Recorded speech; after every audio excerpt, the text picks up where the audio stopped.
Thank you, Mr. Toastmaster. Hello, fellow Toastmasters and honorable guests. One day in my macroeconomics class, our instructor, Alan, gave us a scenario. You know for a fact that you have a $100 bill somewhere in your apartment. You also know that you've spent 4 hours already looking for it, and you know that at your regular job you make $25 an hour. The question he posed all of us was, do you spend another hour looking for it, and why? Now, most of us answered it wrong, but I'm wondering if any of you would like to take a guess. I wouldn't. I wouldn't. No? Any other takers? Eric? The choice is to spend another hour looking for it, Yeah. and while we're looking at it for that extra hour, you're losing income at your job. No, just do you spend okay. another hour? Oh. That doesn't have to be. I guess it would depend on how big your place is. You think you can find it? I think I would get obsessed and keep looking for it for another. Probably. All right. Well, the people that said yes, that's the correct answer. But many of us in that class hadn't said no, and we were all wrong because we had all committed the sunk cost fallacy. I think that sunk costs are an important concept for people to understand because it can help them make better decisions in terms of business and in terms of personal life matters. So a sunk cost is a cost that has been incurred and no longer provides future benefits. So if you've ever heard the saying, don't cry over spilled milk, well, the spilled milk is a sunk cost. You're not going to get that calcium out of it anymore, okay? So going back to our examples, my example, yes, you would keep looking for that $100 bill. You can go to your job and then when you have time, keep looking because those hours you spent are sunk. You're not getting them back.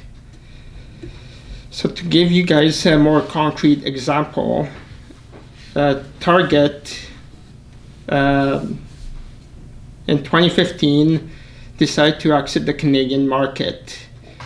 At that point, their CEO said that he saw no foreseeable path to profitability before the year 2021.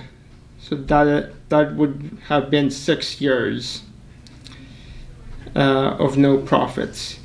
At that point, they did not take those $5.4 billion that they had spent to enter the Canadian market into consideration. They only looked at the future and based their decisions on that. Now, to give you a more personal example of how sunk costs can be applied to personal decisions, I would like to use an example from the show Better Call Saul. At one point in the show, Saul, or Jimmy as he was called back then, decided to quit law practice. So his colleague Kim hears of this and she asks him, why are you quitting after so many years of law practice and so many years of law school? Don't you have the tenacity to keep going? Jimmy jabbed back and he says, don't commit the sunk cost fallacy. What Kim did not realize is that the only benefit a law degree had for Jimmy was that Jimmy was hoping to regain his brother's trust and respect. But what he realized was that he was never going to get it back.